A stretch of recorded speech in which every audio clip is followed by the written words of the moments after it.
Ohjelma sydämeltä sydämelle. Mielenkiintoinen aihe. Mitä tapahtuu, kun lausumme Jumalan sanan äänen? Kysymys. Jumalan sana ruokkii sieluamme, ruumistamme ja henkeämme. Jumalan sana alkaa yliluonnollisesti toimia hengellisessä maailmassa ja rakentaa elämämme siihen suuntaan, johon se on lausuttu. Äänin lausuttu Jumalan sana vapauttaa Jumalan voima, joka tuhoaa kaikki ihmissielujen vihollisen suunnitelmat. Sanotaan ääni.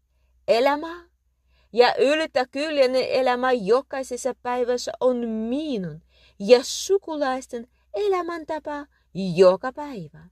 Se sana on toteutuu.